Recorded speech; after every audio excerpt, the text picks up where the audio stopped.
Hey, welcome back sa akong channel mga kachunga. Long time no see. So if you are new to this channel, please hit subscribe, and if you like this video, kindly hit like and share.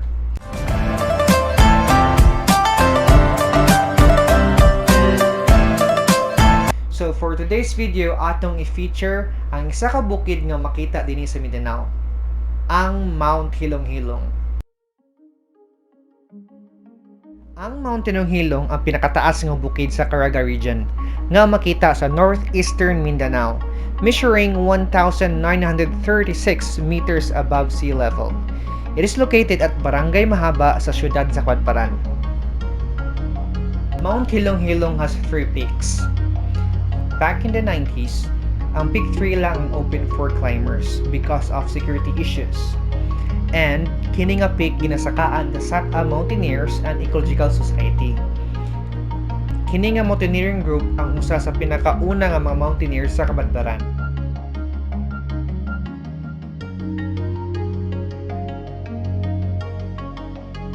In fact, 3 of my siblings are members of this group ug sila ang naka-impluwensya sa ako nga mosaka og bukid.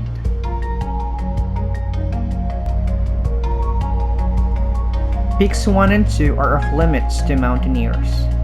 Peak 1, or as the Mamanuas call it, Mount Awong-Awong, meaning Alampuanan, is a sacred prayer ground, which is why it isn't open to mountaineers. Hanging coffins of Mamanua ancestors are said to be in this area. Fortunately, last May 2013, Peaks 1 and 2 were open to mountaineers with the effort of various people, one of whom is Mr. Frigid Acera. Mount Hilong-Hilong is pristine and majestic. I experienced it firsthand on my first major climb way back July 2015. A couple of hikers who reached Peaks 1 and 2 confirmed sightings of the Philippine eagle. This piqued the interest of Senior Tubay, which led to a collaboration with Cabadbaran City Tourism Office in hopes to document a sighting.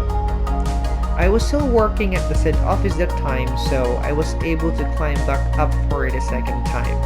I was thrilled for that adventure, knowing that I had to stay in the mountain for a week. Unfortunately, the mission was a failure. On our 4th day, we received news that there was gonna be an LPA coming. The memory card of my camera also got corrupted, and we never got to see the Philippine eagle. However, just recently, I recovered some of the videos I took for that mission, and I wanted to share it with you all. So this is only a short video, but I hope you do enjoy.